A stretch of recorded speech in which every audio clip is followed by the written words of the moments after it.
আমরা সভাপতি নাইয়া বেড়াইয়া চিপা দিয়ে লাইছে হুতাম কুমালা হতাহতি বন্ধ হচ্ছে ভাই ফোন করে জানাই দেন আইতে দেরি হইব দরজা দিয়া হুতালে তো কর আমিন কয় না রে তুমি বেড়াগিরি দেখাও রিক্সাওয়ালার লগে তুমি বেড়াগিরি দেখাও ইমাম সাহেবের লগে ইমাম সাহেব নরম ভাইয়া ভদ্র ভাইয়া তুমি শুক্রবারের আগে বিশুদ্ধবারে ফোন দিয়া দিছো চাকরি নাই আমার ইমামের চোখের পানি গাল বেয়ে পড়েছে আর জুলুমের কি বাকি আছে আমার মসজিদের খতিব আমার মসজিদের ইমাম আমার আলেম ওলামারা যখন মঞ্চের ভিতরে দ্বীনের আলোচনা করেছে তোমরা ওই ইমামকে বেইজ্জতি করে মাইকটা টেনে নিয়েছো আমি বলেছি দিন যা গেছে একেবারেই গেছে এবার বাধা আসবে তো লড়াই হবে ঠিক কি বলো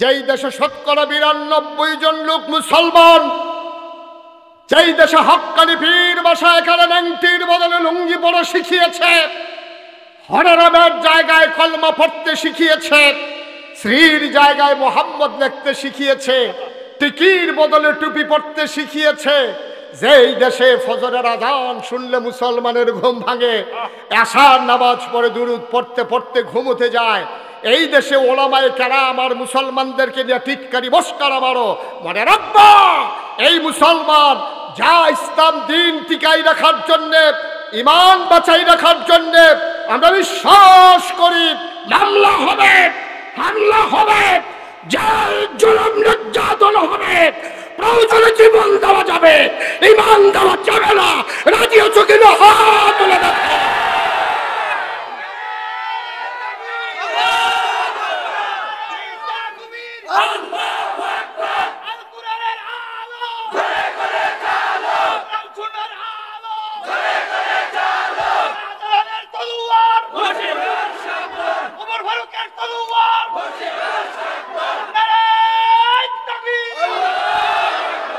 সবাই পড়ে আমিন জোরে পড়ে আমিন তাহলে ইবাদত করবো কার চাইবো কার কাছে দিতে পারেন যিনি তিনি কে আল্লাহ বলছেন উদউনি আস্তাজিব লাকুম বান্দা আমার কাছে চাইতে দেরি আমি আল্লাহ দিতে দেরি করি না ঠিক কি না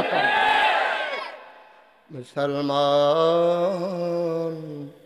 মন দিয়ে শুনো রে ভাই আমরা নাম কাওয়াস্তে মুসলমান আব্বা মুসলমান আম্মা মুসলমান জন্মসূত্রে আমরা মুসলমান মুসলমান কারে কয় ইসলাম কারে কয় আমরা বুঝি নাই মুসলমান কারে কয় জিজ্ঞেস করে ফিলিস্তিনের মুসলমান রে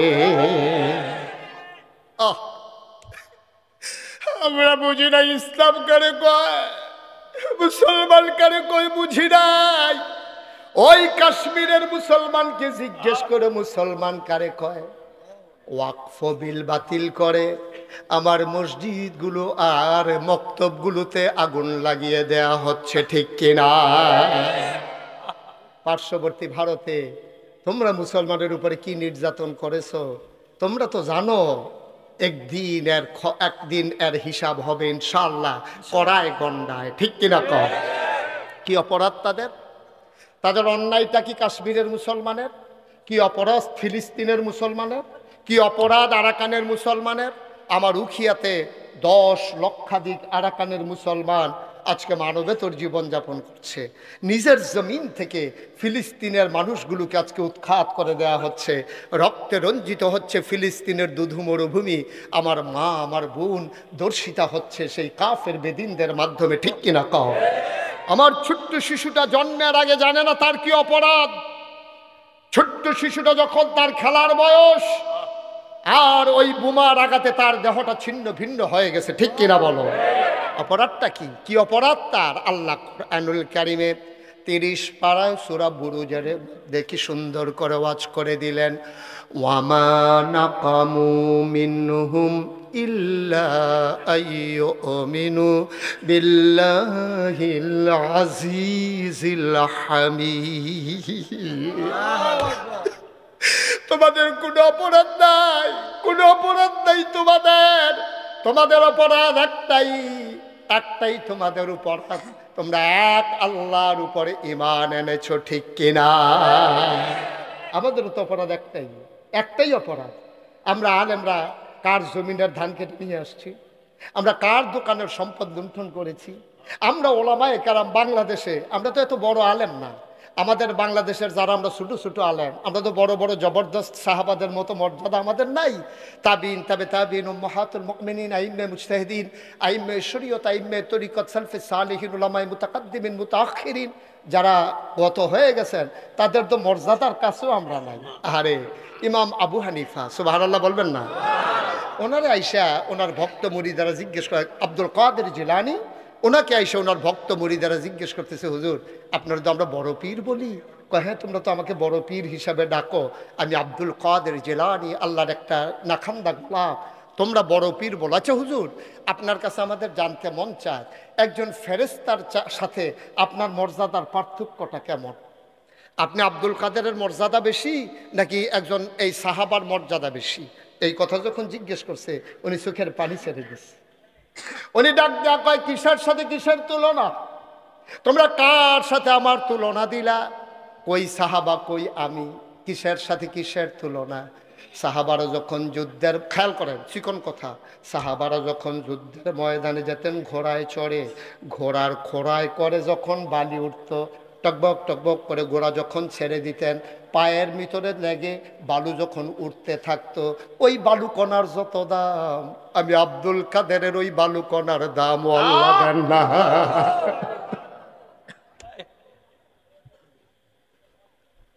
তোমরা যারা বড় পীর কও, তিনি নিজেই কয় সাহাবায় যুদ্ধের ময়দানে যেত যে ঘোড়ায় চড়ে, ঘোড়ার খোড়ায় উঠে যে বালু উঠতো, ওই বালু কণার দাম আমি আব্দুল কাদেরের নাই। ও মুসলমান, গভীর মনোযোগ, এমনই একজন দামি মানুষ, নাম হইল হযরত উমর। কম দাম না বেশি দাম? তিনি হইলেন, তিনি খলিফাতুল মুসলিমে। আহ আহ আহ, এটা কি করলেন ভাই? আহারে, মানুষ বুঝে না রে। কি এর জরুরত, কি এর জরুরত রাখিতে? বাস উঠটা ফেসাব ধরছে, এই ফেসাব লইয়া বিশ্বর উড়াইয়া পড়ছে সিফা দিয়া। হ্যাপলা বাস থামায় না, ফেসাবও লাগে না। আর ওখান মাহফিল আইসে দিকা, হে ধরনের আগে করণের লেগে কি একটা কারবার যাইতে আছে। ফেসাব তো ধরবই, ফেসাব ধরলেও তো 2-2.5 ঘন্টা রাহুল গান, ঠিক নি রে? ওখানে ধরলে কইরা লাউন লাগবে এমন কোনো কথা আছে নাকি? মার হাবা কা, যেই কথাটা বলতেছিলাম, এমনই একজন দামি মানুষ, নাম হইল হযরত উমর। উমরের ব্যাপারে কি কয় শোনো, খলিফাতুল মুসলিমিন, তিনি হইলেন মুসলমানদের খলিফা। মানুষজন 10 জন মানুষ দুনিয়ায় থাকতে নবীর হাদিস অনুযায়ী জান্নাতের সুসংবাদ পেয়েছেন, এর ভিতরে 2 নাম্বার মানুষটার নাম হইল হযরত উমর। নবী নিজেই কয়, আনা খাতামুন নাবিয়্যিন লা নাবিয়্যা বা'দা, আমি হলাম সর্বশেষ নবী, আমার পরে নবী নাই। উমর রে ওমর, আমার পরে যদি নবী থাকতো তাইলে তুই উমর নবী হইতি। তাহলে মানুষটার দাম কি কম না বেশি? কথা কয় না, কম না বেশি? এই উমর জান্নাতের সুসংবাদ প্রাপ্ত দ্বিতীয় মানুষ, ইসলামের দ্বিতীয় খলিফা, যার ব্যাপারে নবীজি কয় আমার পরে নবুয়তের দরজা খোলা থাকলে তুমি উমর খলিফা এ নবী হইতা। এই রকম মানুষটা তিনি এখন ইসলামের দ্বিতীয় খলিফা। গভীর রাত হয়ে গেছে, এশার নামাজ পড়ে সবাই ঘুমায়, আর উমর একটা চামড়ার চাবুক নিয়ে রাস্তায় বের হয়ে যায়। হাঁটতে হাঁটতে অজপাড়াকে নিবৃত পল্লীতে, বর্ডার বেল্টে, সীমান্ত এলাকায় ঘুরে ঘুরে তাকায়, কে খায় কে খায় না, কে ঘুমায় কে ঘুমায় না। সুবহানাল্লাহ কর। অর্ধেকটা পৃথিবীর প্রেসিডেন্ট, মিষ্টি কুমড়াটারে মাছ বরাবর কূপ দিয়া কাটলে অর্ধেকটা যেরকম, পুরা পৃথিবীটারে মাছ বরাবর কাটলে অর্ধেকটার প্রেসিডেন্ট ছিলেন উমর। অর্ধেকটা প্রেসিডেন্ট, পৃথিবীর প্রেসিডেন্ট উমর, 33 লক্ষ বর্গ মাইলের প্রেসিডেন্ট ছিলেন উমর, আর আমরা তারা 56,000 বর্গ মাইলের একটা বাংলাদেশ, টেকনাফ থেকে তেঁতুলিয়া, রূপসা থেকে পাথুরিয়া। আহা হা হা, খালি কোনো মতে ক্ষমতাটা পাইলে আর স্বার্থ মনে করে না, ঠিক নি রে? আল্লাহর খেলা তো কঠিন খেলা, তুমি না বুঝো না। ক্ষমতা হইলো কচু পাতার ফানির মতো, টলমলো টলমলো টলমলো, বাতাসটা আইতে দেরি, কাজ তুইয়া পড়তে দেরি নাই, না হইলে রান্দা বাতরি খাইয়া যাওয়ার নাই। আপনি কি মনে করতেছেন? এটাকে আপনি ঝুমুর হোটেল মনে করছেন?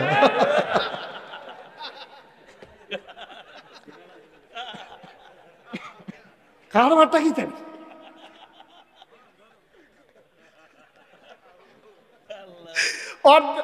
অর্ধেকটা পৃথিবীর প্রেসিডেন্ট উমর, সবাই ডাক ডেকে ঘুমায়, কেউ জাগনা নাই। তিনি চামড়ার চাবুক নিয়ে বের হয়ে গেলেন, ঘুরতে ঘুরতে চলে গেলেন অজপাড়া গায়ে নিবৃত পল্লীতে, বর্ডার বেল্টে, সীমান্ত এলাকায়। তিনি হাঁটতেছেন, মনের সুখে মৃদু মন্দ বাতাস, পাখিগুলো আপন নিরে ঘুমিয়ে পড়েছে, গরুগুলো গোয়াল ঘরে, কুকুরেরা নিরাপদ আশ্রয়ে, ছোট্ট শিশুরা মায়ের বুকে মুখ রেখে ঘুমায়। প্রিয়তম স্বামী প্রিয়তমা স্ত্রীকে নিয়ে ঘুমিয়ে পড়েছে, কেউ জাগনা নাই। উমর ঘুমায় না, আর উমর এখনো ঘুমায় নাই, আমার আল্লাহ ঘুমায় না। লা তাখুযুহু সিনাতুন ওয়ালা নাওম, ঘুম তো দূরের কথা, আমার আল্লাহকে তন্দ্রাও ছুঁইতে পারে না। ওমর আকাশের দিকে তাকায়া হাঁটে, চতুর্দশী পূর্ণিমার চাঁদ আকাশে হাসে, ফকফকা জ্যোৎস্না, মৃদু মন্দ বাতাস। ওমর আল্লাহর লগে কথা কয়, মাওলা আমি ঘুমানোর সময় পাই নাই, আর আপনি তো ঘুমানি না। আল্লাহর লগে কথা কয়, হঠাৎ করে কান পেতে শুনলেন দূরে কোথায় যেন দুইটা বাচ্চা মা মা মা করে কান্দে। কান্নার আওয়াজ শুনে দিলেন দৌড়ে দৌড়ে দৌড়ে দৌড়ে পৌর মানুষটা, একেবারে বৃদ্ধ না আবার যুবক না, বয়সের ভারে এখনো নুজু হন নাই, সুঠাম দেহের অধিকারী, দীর্ঘ দেহ। ওমর দিলেন দৌড়, আধা পাকা আধা কাঁচা চুল আর দাড়ি, দৌড়ে দৌড়ে দৌড়ে দৌড়ে কান্নাটা কোথায় আসে চলে গেলেন, গিয়ে দেখেন সেরা একটা তাবু, মদিনার বর্ডার বেল্টে, একেবারে সীমান্ত এলাকায়, নো ম্যানস ল্যান্ডে, যেখানে বাংলাদেশও না ইন্ডিয়াও না, এমন জায়গাটার ভিতরে একটা তাবু ঘেরে আছে, তাবুর ভিতরে মিটি মিটি আলো জ্বলতে আছে, আর ওই তাবুর ভেতরে ছোট্ট দুইটা বাচ্চা উপর হয়ে শুয়ে আছে পেটের ভিতরে পাথর দিয়া, আর ওই বাচ্চার দুইটার মা চুলার ভিতরে আগুন জ্বেলে। উমর সিরাতাবু দিয়া তাকায়া দেখে চুলার ভিতরে আগুন জ্বেলে, পাতিলার ভিতরে পানি আর পাথর নিয়া একটা কাঠি দিয়া লাড়ে। বাচ্চারা কয়, মা খাবার দাও, 3 দিন হয় খাই না গো মা।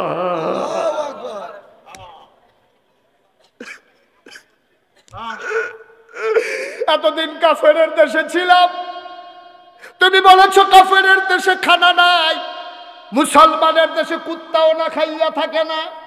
সকালে ঢুকলাম মদিনায়, দুপুর গেল কেউ খবর নিল না, সন্ধ্যা ঘড়িয়ে এলো, সূর্য পশ্চিম আকাশে লুকিয়ে গেল, কেউ খবর নিল না। মাঝরাত পার হয়ে যায়, এখনো তো কেউ আসে না। কই তোমার মুসলমান, কই তোমার ইসলাম, কই তোমার মদিনা, কই তোমার খাবার গো আম্মা। এবার উমর কান পেতে শুনতেছে বাচ্চাগুলা কি করে, আর মহিলারা পানির ভিতরে পাথর দুইটা দিয়া নাড়তেছে আর বলতেছে, বাবারা তোমরা ঘুমাই যাও, খাবার রেডি করতেছি, রেডি হয়ে গেলেই তোমাদেরকে ডেকে নেব। মা মনে করছে যদি ঘুমাই যায় সকালের আগে আর বিরক্ত করবে না, এই চিন্তায় মা চোখের পানি মুছে আর পাথর আর পানি লাড়তেছে। ওমর দেখে ফেলছে, দিলেন দৌড়, দৌড়তে দৌড়তে দৌড়তে দৌড়তে তিনি চলে আসলেন বাইতুল মাল, যেখানে যেখানে গোডাউন, সরকারি গোডাউনের দরজায় দাঁড়াইয়া দেখে যে দারোয়ান দাঁড়িয়ে আছে। ডাকলেন, খুলো দরজা। দরজা খুলে দেওয়া হলো, বলল বস্তায় আটা ঢুকাও। আটা ঢুকানো হলো, সবজি দেওয়া হলো, পাকা খেজুর দেওয়া হলো। ওমর বললেন, বস্তার মুখ বেঁধে দাও। বস্তার মুখ বেঁধে দেওয়া হলো। ওমর তাকাইয়া দেখে 2 জন লোক দাঁড়িয়ে আছে। ওমর কয়, এই তোমরা কারা? কয়, আমরা হইলাম এই রাষ্ট্রের কর্মচারী, আপনার কর্মচারী, রাষ্ট্রীয় কাজ আমরা করি। কয়, কেন এসেছো, কে ডেকেছে? আরে ভাই,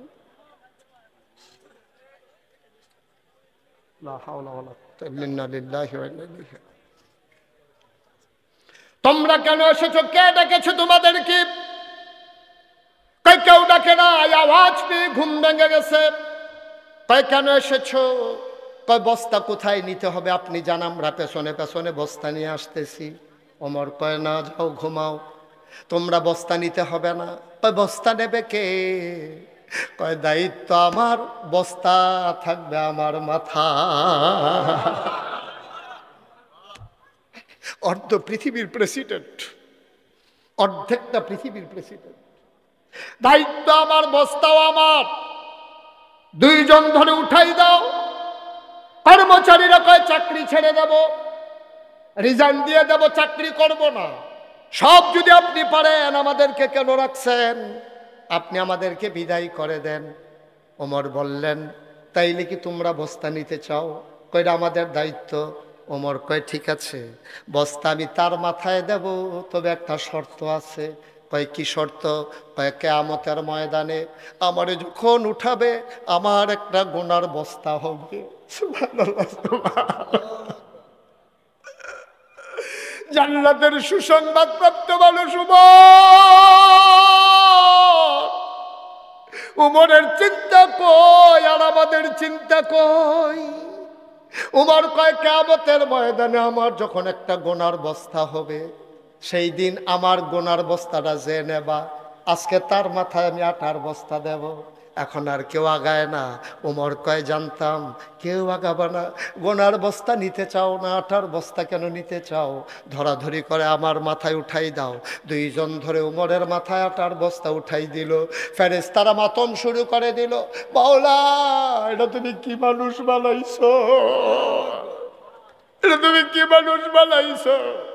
অর্ধ পৃথিবীর প্রেসিডেন্ট আটা নিয়ে দৌড়ায়, চারটা লজ্জা পেয়ে মেঘের আড়ালে লুকাই গেছে। এই দৃশ্য দেখতে আর মন চায় না।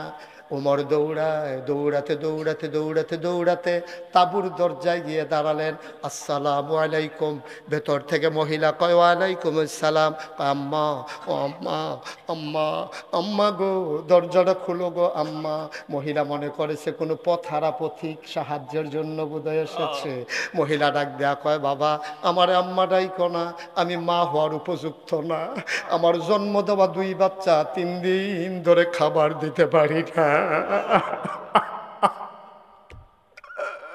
আমি কিসের মা? আমি কিসের মা? যাই মা তার বাচ্চার মুখে খাবার দিতে পারে না 3 দিন, তারে তুমি কেন মা ডাকো? রাস্তার পথহারা পথিক, তুমি আমারে মা ডাইকো না। আমি মা হওয়ার উপযুক্ত না। আমি কারো মা না, আমি কারো মা না। আমারে তোমরা মা ডাইকো না। কে আছো চলে যাও, রাস্তায় সে দাঁড়িয়ে আছো, অন্য দরজায় যাও। আমার ঘরে দাবার মতো কিচ্ছু নাই। উমরের গাল বেয়ে বেয়ে পানি পড়ে। ডাক দেখো আম্মা, ও আম্মা, দরজা খুলে দেখো কে দাঁড়িয়ে আছে। মহিলা দরজা খুলে দিলেন। মহিলা তো আর উমর চেনে না। মহিলা কয়, বাবা তুমি কে? কয় এই এলাকায় আমার বাড়ি, আমি শুনেছি তোমার 2টা বাচ্চা 3 দিন ধরে খায় না। সামান্য কিছু আটা ছিল, সবজি ছিল, পাকা খেজুর ছিল, নিয়ে এসেছি মা, দরজা খুলে দাও। দরজা খুলে দেওয়া হলো। ওমর ভিতরে ঢুকলেন, বললো মা দয়া করে যদি একটু ধরে নামাও। বস্তাটা নামানো হলো। ওমর কয়, মা ভিতরে আটা আছে, তাড়াতাড়ি গুলে একটু রুটি বানাই নাও। মহিলা আটা গুলতেছে, আর ওমর ডাক দেয়া কয়, উমা চুলার আগুনটা দেখি নিভে গেছে, মা তুমি রুটি বানাও, আমি ফু দিয়ে আগুন ধরাই দে।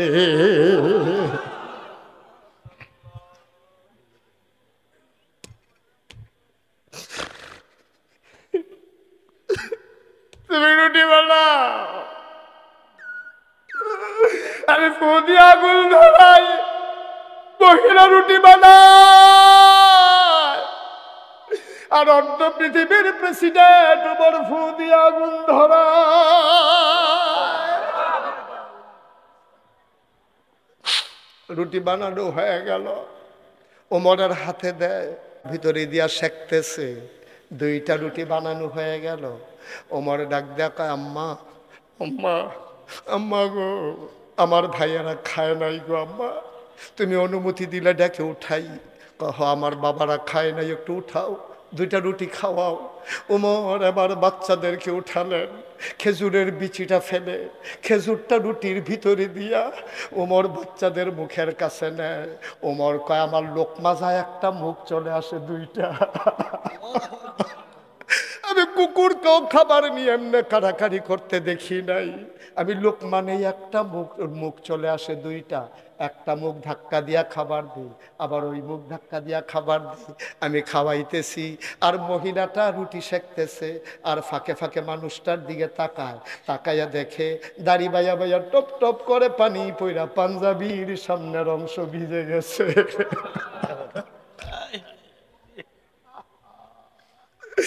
মহিলা ডাক দেখো, বাবা ও বাবা তুমি কি আমি জানি না, আমি মদিনায় নতুন, তোমার আমি চিনিও না। আমি শুনেছি উমর নাকি এখানকার খলিফা। তোমার মতো মানুষ থাকতে উমর আবার খলিফা হয় কেমনে? সুবহানাল্লাহ। তোমার মতো মানুষ থাকতে উমর খলিফা হয় কেমনে? মদিনার মানুষগুলা কি তোমারে চিনে না? আমি কালকে সকালবেলা বলবো উমরকে বাদ দিয়া যেন তোমারে খলিফা বানাই দেয়। উমর কয় আম্মা এখন কথা থাক, এই কথা দরকার না, আপনি একটা রুটি খান। মহিলা কয় বাবা আমার মুখ দিয়া রুটি নামবে না।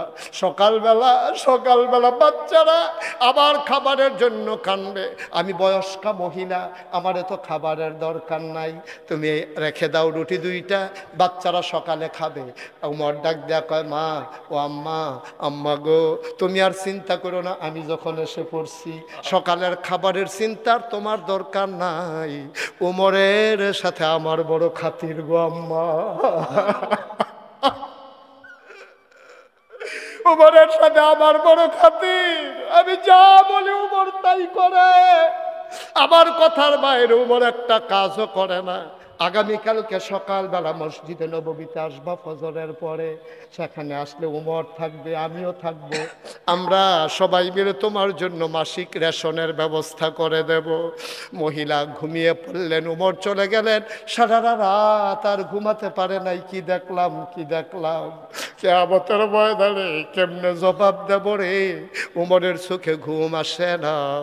ফজরের পরে উমর বসে গেলেন মসজিদে নববীতে খলিফার আসনে।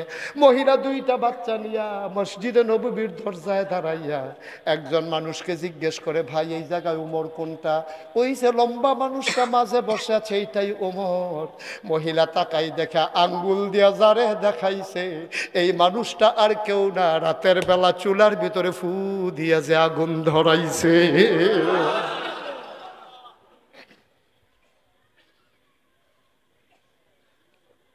মহিলা ভয় পেয়ে গেলেন,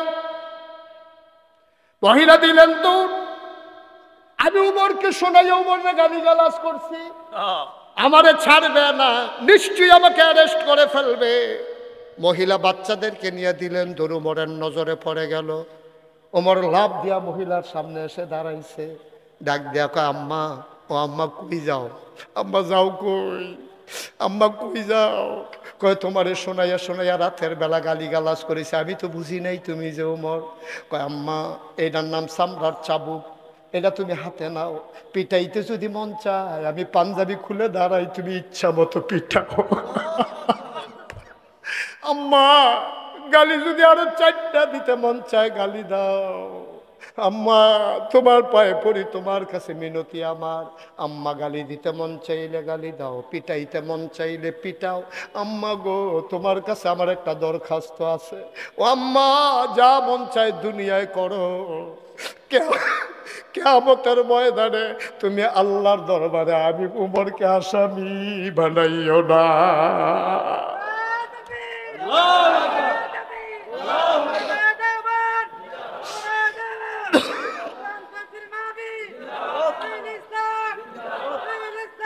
আম্মা ও আম্মা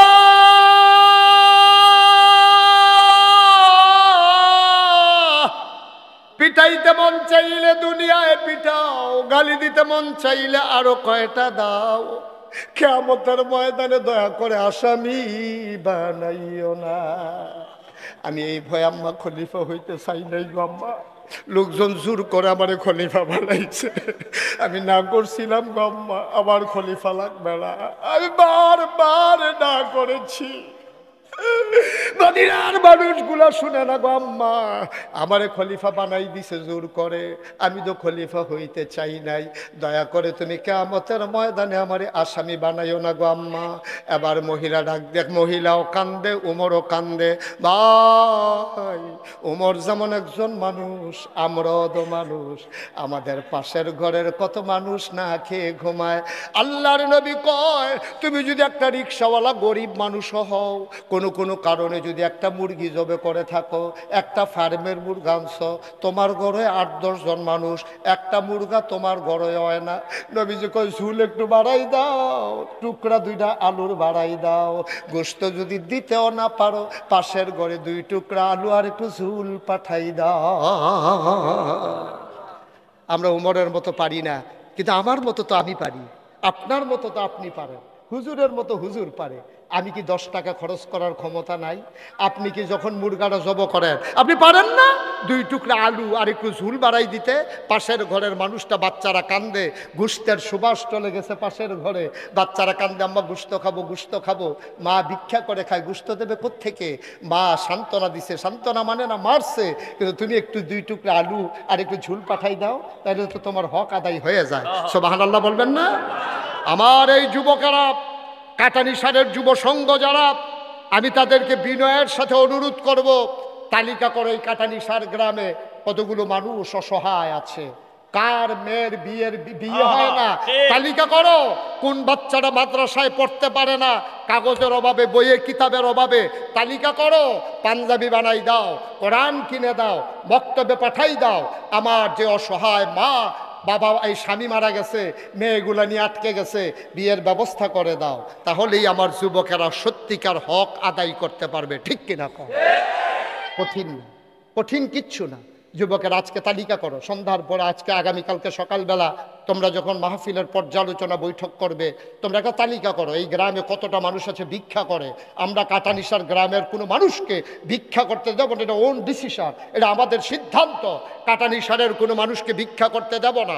যেই মহিলাটা ভিক্ষা করে তাকে একটা ছাগল কিনে দাও, 2টা মুরগি কিনে দাও, অথবা একটা গাভী কিনে দাও। এই মহিলারা ভিক্ষা করবে না, দুধ বিক্রি করে করে, একদিন দেখবে এই মহিলাটাই আবার তোমাদেরকে সাদা দেওয়ার জন্য টাকা হয়ে যাবে। ঠিক কিনা?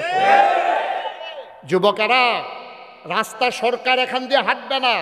আমার কাটানিসারের যুবকেরা মিটিং করো, তালিকা করো।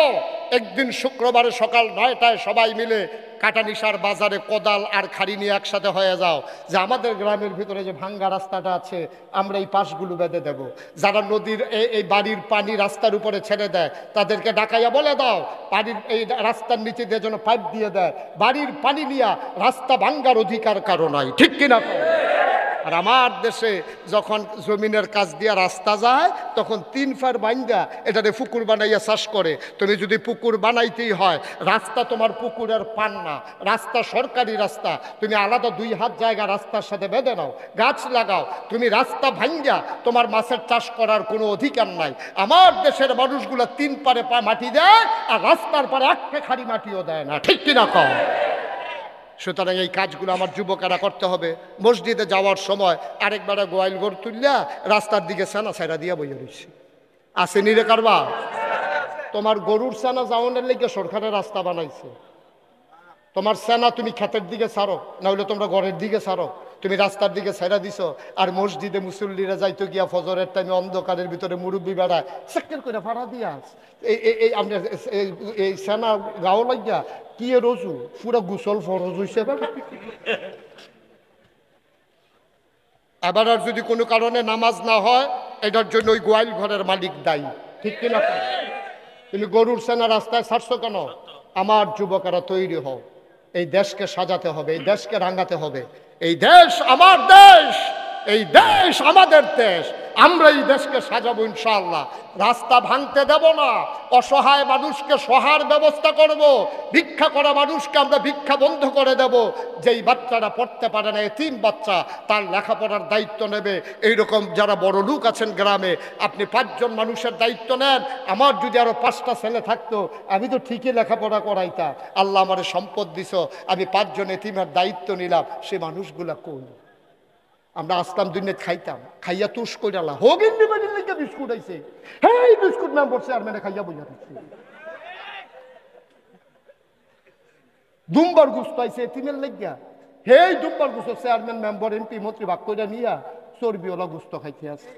না দান কহেন এতিমের গুস্ত তুই খাসি, তোর গুস্ত কাটতে কেটে খাইতে পারছ, তোর শরীর দিয়ে মোটা বানাই নিছ, থল তুললে গুস্ত দিয়ে কাটতে কেটে তোর তুই খা, তুই এতিমের গুস্ত খাস কেন? ঠিক কিনা কও? দাঁড়া, নির্বাচনের আগে বাতাস এলে গাছ দই রেখে রুই থাকে, যেই মাত্র নির্বাচন আইয়ে দেখা যায় টাকা বানাইতে বানাইতে বানাইতে বানাইতে তাই একজন কাটলে এখন 10 জন বানান যাইব। ঠিক কিনা কও?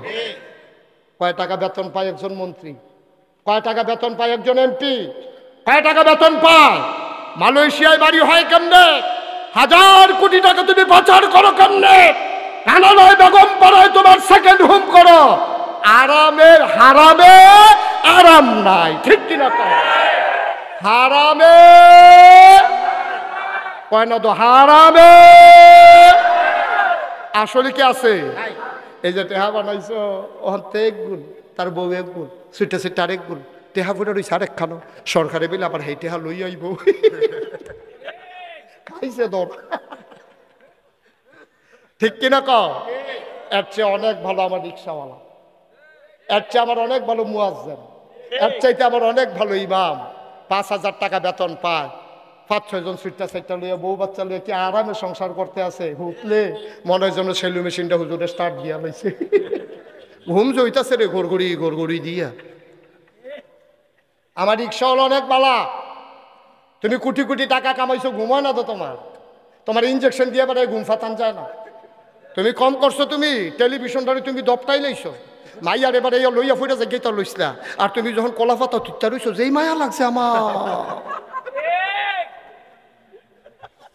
ঠিক রে, মাথার তলে হাত দিয়া তে যেমনি ঘুমাই দিছে, এতি কিতাবিলে ফাড়াই লাইছে হুজুরে কয়, আমি নামরা হয় সভাপতি হুজুরে কইছি, কিতাবিলে তার ফাড়াই লাইছে বিল্লা লাথি দিয়ে, নামও তো কইতাম পারতাছি না, কিতা ফাড়াইছে। নাউজুবিল্লাহ কও। আমার রিক্সাওয়ালা অনেক আরামে আছে না, সারাদিন রিক্সা চালাইয়া গামতে গামতে যখন বাইতে গিয়ে বউয়ে দৌড় দিয়ে গিয়েছে, শাড়ির আসল দিয়া গামটা বুচ্ছা দেয়, তারে বয়াই রেখে গরম বাতরা বাইরা দেয়, লগে দিয়ে বইয়া বইয়া বাতাস করে, কি শান্তি রে। তে মুলার দ্বারা দিয়ে হুটকি দিয়া 6 প্লেট না 7 প্লেট খাইছে, সুইরা লাইছে তে খাইয়া, আবার বইছে ফিরা সারা নলারা দিলে করে মাটির দিয়া লাগবে।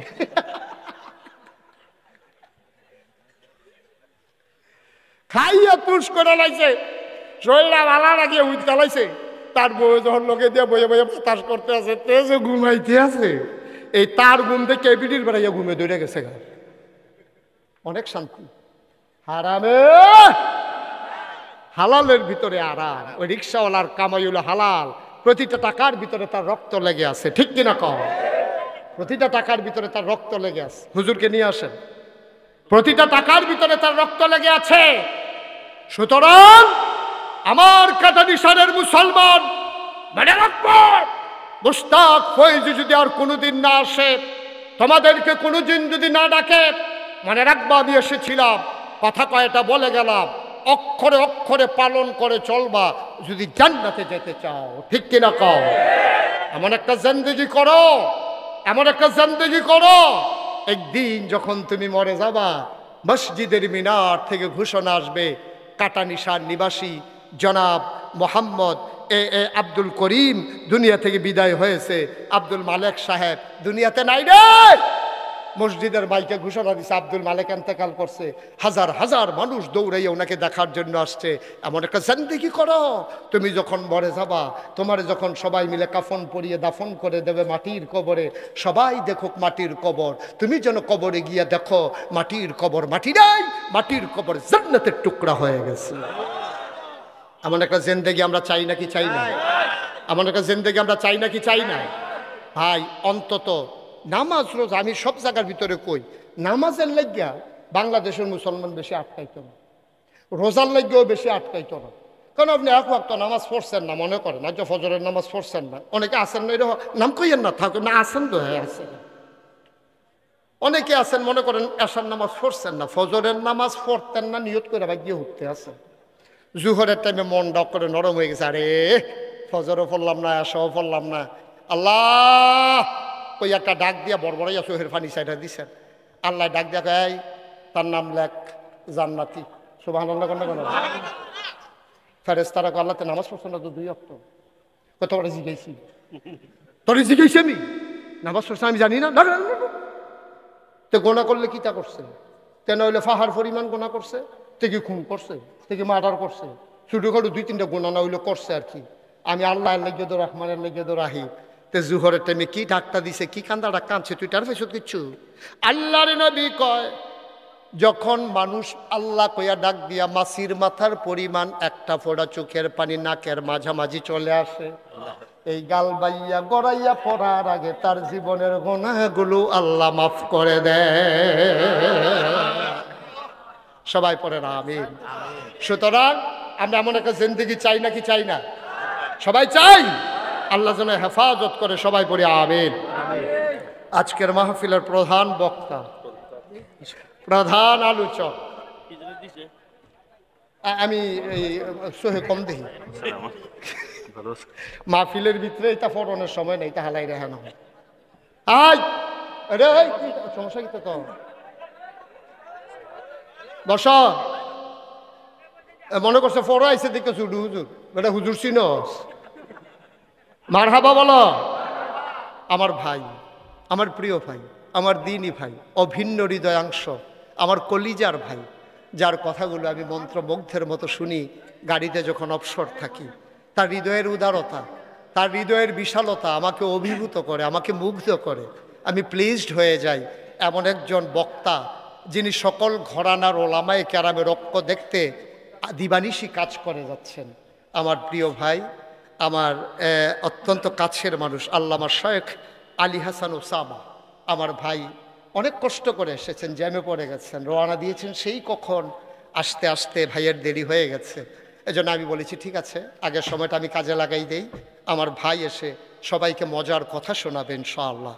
যিনি এখন আপনাদের কাছে সুললিত কণ্ঠে সুমধুর সুরে যিনি দিনের কথাগুলো বলে যাবেন অবলীলায়, যে কথাগুলো আপনাদের খুব বেশি দরকার, এই দরকারি কথাগুলো যিনি আপনাদের সামনে এখন উপস্থাপন করবেন আমার ভাই জনাব শেখ আল্লামা আলী হাসান ওসামা কথা বলবেন। তিনি আমাকে বিদায় দিতে হবে, আবার আসবো ইনশাআল্লাহ, দেখা হবে ময়দানে, কথা হবে কোনো এক মাহফিলে। সবার জন্য দোয়া করি, সবার কাছে দোয়া চাই। আসসালামু আলাইকুম ওয়া রাহমাতুল্লাহি ওয়া বারাকাতুহু। আলহামদুলিল্লাহ, আল্লাহ রাব্বুল আলামিনের দরবারে লাখ কোটি শুকরিয়া যে বিশ্ব হুজুর আমাদেরকে অত্যন্ত গুণময় আলোচনা শোনাইছেন, এই জন্য আমরা শুকরিয়া বলি আলহামদুলিল্লাহ। সম্মানিত শ্রোতা মণ্ডলীগণ, আমরা সকলেই বসে পড়ি, ধৈর্য ধরে বসে পড়ি। এই পর্যায়ে যদি আমাদের সামনে কুরআন ও হাদিস থেকে মূল্যবান তাকরীর পেশ করবেন আন্তর্জাতিক তরুণ দেশি বক্তা, লক্ষ কোটি যুবকের হৃদয়ের স্পন্দন, কোটি কোটি যুবকের হৃদয়ের আইডল